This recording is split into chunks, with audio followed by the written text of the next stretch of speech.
Salam alaikum à tous et bienvenue sur ma chaîne Accro Maroc, la chaîne dédiée aux amoureux du Maroc. J'espère que vous allez bien et que chez vous tout le monde la baisse. Un peu comme partout dans le monde, ces derniers mois ont vu les prix des carburants exploser à la pompe.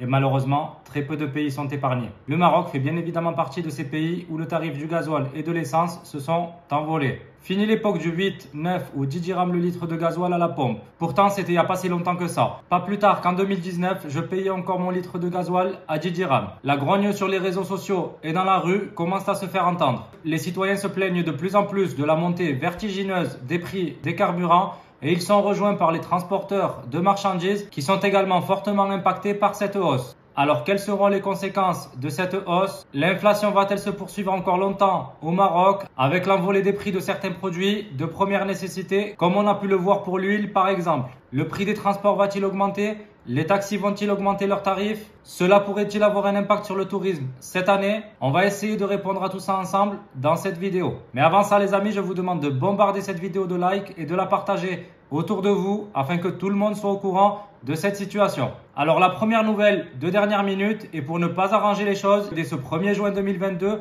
le prix de l'essence va encore augmenter de 1 dirham, ce qui devrait ramener le samplon à pas loin des 17 dirhams le litre, du jamais vu au Maroc. Alors comment expliquer cette incroyable hausse du samplon? Pour tenter de comprendre, il faut se tourner vers les États-Unis, les pays asiatiques et les pays du Golfe qui sont les premiers responsables car ils sont de grands consommateurs de samplon. Ces pays commandent davantage de samplon pour répondre aux besoins de la saison touristique et du beau temps, ce qui a tendance à tirer le prix de l'essence vers le haut. Et vu que le Maroc n'a plus de raffinerie pour amortir l'effet de ces variations, les automobilistes roulant au samplon risquent de trinquer. Le truc, c'est que dernièrement, les raffineries avaient privilégié la production de gasoil au détriment du super, vu que ce dernier est moins demandé que le gasoil sur plusieurs marchés, comme au Maroc par exemple. Le problème, c'est que cette décision a créé un déficit au niveau du stock du super qui s'avère en ce moment plus rare. La rareté créant la valeur, le prix du samplon s'envole. Je vous propose un petit tour d'horizon des stations-service pour se faire une idée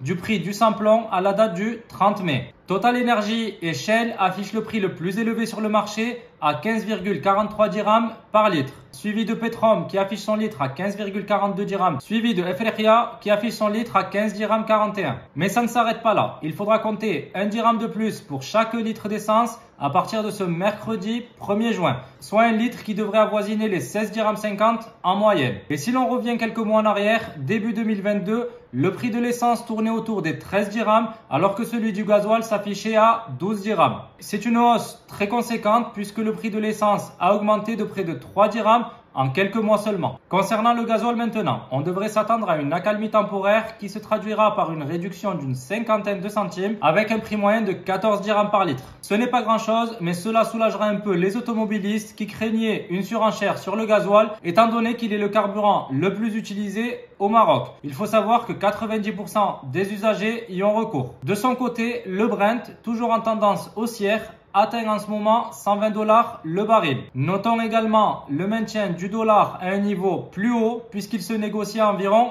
10 dirhams. Il faut savoir que les motorisations diesel dominent le marché marocain, contrairement au marché des États-Unis, des pays asiatiques ou encore des pays du Golfe, beaucoup plus axés sur le samplon. Sur les 133 000 véhicules vendus en 2020, 92% étaient de motorisation diesel. Les véhicules à moteur essence ne dépassent pas les 6,5%.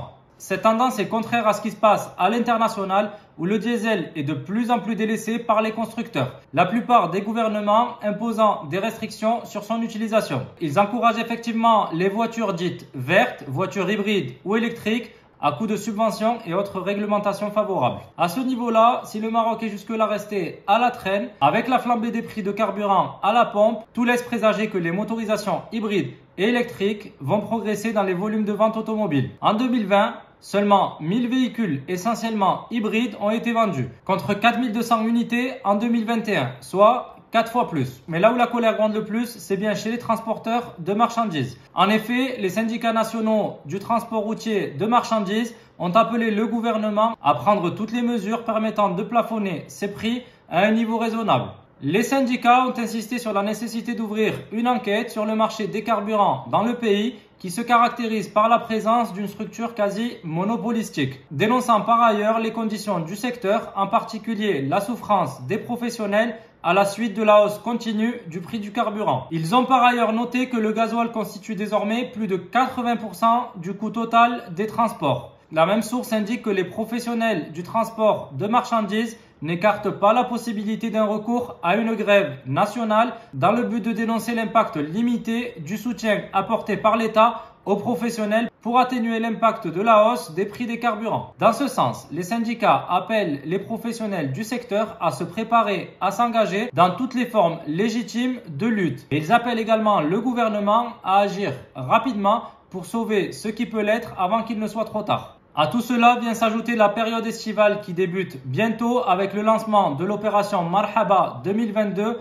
qui prépare déjà l'accueil de millions de Marocains résidant à l'étranger. Et on sait bien que les touristes parcourent chaque année un certain nombre de kilomètres pour visiter le Maroc et ses belles plages. Mais qu'en sera-t-il cette année avec la hausse des prix? Car il faut savoir qu'en plus de la hausse des prix des carburants, l'augmentation des prix des billets de bateau et d'avions qui atteignent des records risque d'impacter considérablement leur budget vacances. On espère quand même que cela n'aura pas trop de conséquences sur l'afflux massif de touristes que le Maroc a l'habitude de connaître chaque année. Espérons donc un retour à la normale pour que chaque Marocain résidant à l'étranger puisse rentrer au Maroc cet été et profiter pleinement de ses vacances, surtout après cette longue crise sanitaire qu'on a dû tous subir. Voilà tout, je vous remercie de m'avoir suivi, vous êtes de plus en plus nombreux et je vous en remercie encore une fois. Si vous n'êtes pas encore abonné à ma chaîne, abonnez-vous. Si vous avez aimé cette vidéo, n'oubliez pas de liker et partager. Il ne me reste plus qu'à vous souhaiter bonnes vacances et à bientôt pour une nouvelle vidéo.